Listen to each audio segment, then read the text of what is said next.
പെയ്ത തീത്തുള്ളികളെവിടെ? കാലനവെന്ന മൃത്യുഞ്ജയനെവിടെ? ഉലകത്തിൽ തുടിച്ച ശൈവതാളം പോലെ അശാന്തിയുടെ മേൽ ഇളം കാറ്റായി വീശിയ ശാന്തി മന്ത്രം പോലെ ശനിശാപ ദുരിതം തീർക്കാൻ വന്ന അവതാര രൂപം പോലെ മണ്ണിനെ പിന്നാക്കാൻ വന്ന മഹാമാന്ത്രികനെവിടെ? വിധിയെ തോൽപ്പിക്കാൻ വന്ന വീരസാഹസികനെവിടെ? വേട്ടക്കാരെ വേട്ടയാടുന്ന മഹാവേട്ടക്കാരൻ വന്നു. കഷ്ടപ്പെട്ട് ഇതിഹാസം സൃഷ്ടിക്കാനാകില്ല. ആവുന്ന ഇതിഹാസം പ്ലാൻ ചെയ്ത് ബ്ലൂ പ്രിന്റ് എടുക്കാനും സാധിക്കില്ല. അതിനൊരു തീപ്പൊരി വേണം. അന്ന് കാട്ടുതീ പടർന്നു.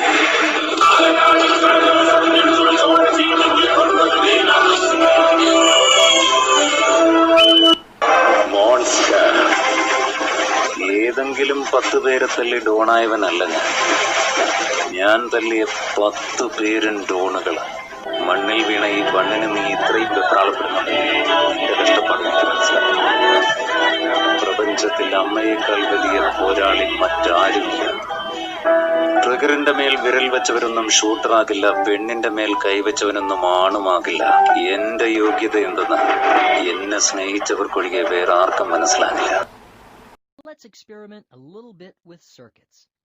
As we discussed, electricity will only flow on a closed circuit, such as the one shown on the screen.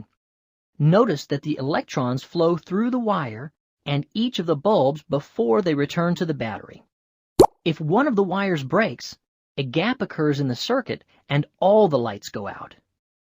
When lights are lined up one after the other on a circuit, like these lights are, it is called a series circuit. The problem with a series circuit is that when one light burns out and its filament breaks, it creates a gap in the circuit.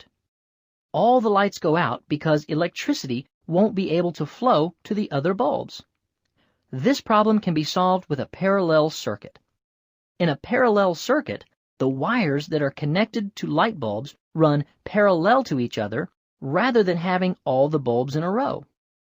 This means that one light can burn out or be removed, and the other lights on the circuit will stay lighted. For example, if we remove the light that is closest to the battery, the other 2 lights don't go out, because each light is connected in a way that the electrons have a complete path to travel to the positive side of the D-cell battery. Now let's practice what we've discussed about circuits with an activity. 1.5 volt electric cell in an experiment. We simply have to connect the positive terminal of the cell with any one of the terminals of the bulb. And finally complete the circuit by connecting the negative terminal of the cell to the second terminal of the bulb. The bulb then glows. The word circuit is very important here. In this context, it will be electric circuit. In simple words, it is the path along which an electric current can flow. You can see here that a closed loop is formed. All the terminals of the electric cell and the bulb are occupied. So here the electric current is flowing along a closed path. We say that electric circuit is complete. But how exactly does electricity flow through the circuit? Well, it is difficult to explain how exactly it flows. However, I will try to give you an intuitive explanation of this phenomenon. You will learn more details in your higher grades.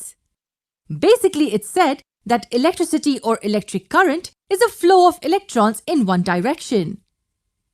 What really happens is that the negative terminal of the cell repels the electrons in the copper wire near it. So the electrons in a copper wire drift away from the terminal. But in the process, they repel the neighboring electrons. Or in other words, they transfer some of the energy to their neighboring electrons. So the neighboring electrons are also pushed away. They in turn further transfer the energy to their neighboring electrons. The process continues and the energy flows throughout the circuit. This flow of electrical energy is nothing but electric current. So these are the 2 ways to define electric current. This one is more accurate of the 2. In reality, electrons don't really travel from the negative terminal all the way to the positive terminal. The electrons merely drift slightly from their rest position and transfer the energy to their neighbors. This is because the wire is a solid object and the density of atoms per unit volume is very high. Hence, there is no space available for electrons to travel all the way through. So it is this electrical energy that travels through the circuit. But how does the energy flow through the bulb? The electrons in the copper wire transfer this energy to the electrons in metal rod connected to one of the terminals.